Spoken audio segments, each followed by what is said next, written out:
Sakiraaɓe bandiraɓe on calminama on jettama oɗon mbi'e fofo en ɓamtan jewte meɗen ɗon joppuɗen ɗeɗe hakkunde Iran, America, Israila, Liban, Israila, Iran. Bon, America ana wondi Iran ɓe gondi e haaldude to Pakistan to. Aywa oɗo wakkati ɓe gondi kaldal o ɓe jii iranien en ɓe bi ɓe jii bateau américain en goto ana wara ana hucci taccude ɗum wonnono lawol celol ɗo ɓe mbiyata D3 Dormus ɗum wonnono sera Iran ɗo bateau ngaji ɗi laaɗi ndiyam ɗe ƴaɓɓotoɗo. Donc Iran sappani ɓe wi yoɓe daro bateau o daro fa ɓe anda kaldal ngal ɗo heedi.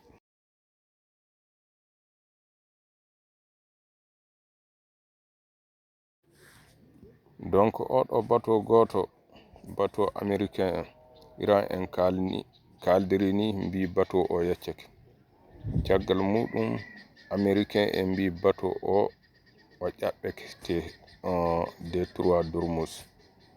Aywa Allah de andi to gonga e fenade woni jonka no hen fu ko haali ɗum wonnono ko jewte. Voici pourquoi le Canada est en train de renforcer ses relations avec la Chine aux dépens des États-Unis. Les Canadiens semblent de rapprocher davantage de la Chine que de leurs alliés américains, et cela crée des tensions entre les Américains et les Canadiens. Donald Trump n'arrive pas à comprendre pourquoi le Premier ministre canadien est à l'aise avec les Chinois. Mais la question est de savoir pourquoi. D'abord, c'est à cause de l'imprévisibilité du président américain Donald Trump.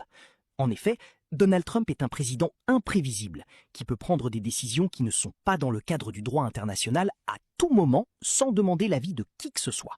Il n'a pas d'amis. Personne n'est épargné dans sa politique agressive, même pas les alliés traditionnels des États-Unis. Par exemple, il a initié la politique des droits de douane sans consulter les autres pays, ni l'Organisation mondiale du commerce. C'est pourquoi le Premier ministre canadien Mark Carney avait déclaré qu'il préfère le commerce avec la Chine, qui est au moins un partenaire beaucoup plus prévisible. Ensuite, le Canada cherche à explorer d'autres débouchés avec la Chine, qui est devenue incontournable dans le commerce et l'économie mondiale, avec un immense marché pour les ressources naturelles, l'agriculture et les technologies canadiennes. Enfin, le gouvernement canadien tente de défendre une politique étrangère plus autonome, en équilibrant ses relations avec plusieurs grandes puissances. Le Premier ministre canadien veut affirmer sa souveraineté, lui permettant de travailler avec n'importe quel pays de son choix. Fa handen iɓe gondi e potte cakke ayo saɓe kaldi ɓe tilake Amérique wi'a kam heɓi victoire wakkatiji du Iran wakkatiji goɗɗi du Iran en jalta mbi'a kamɓen keɓi victoire jonde nokku ɗo hono ɓe kaɓoto e dow muɗum ɗo nokku o Iran kam jeyi ayo lelle no waɗi fof Iran ka kam ɓuri e doole. Donc Amérique du teftiri fu no samira e maɓɓe aywa hunde aywa ko wona ɗum eɗen andi en kaali jewte ɗe en garti yahde e warde Iran ne haɓono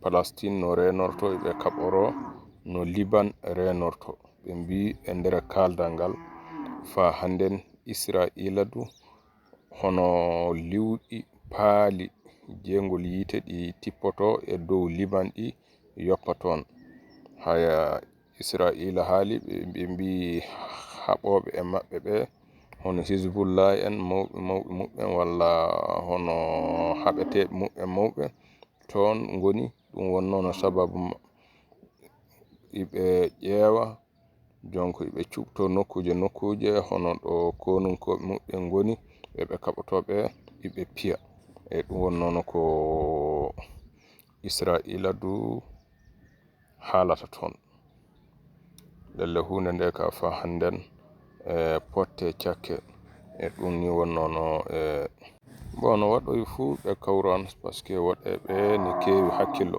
ana keewi hakkillo a haɓoto tefta jaalogal sa a heɓay joɗɗeɗa kaaleɗa jawdi wasa bonde walla wonkiji mbasa bonde. Aywa woɗɓe ɓe jogi hakkillo bon ɓaleɓe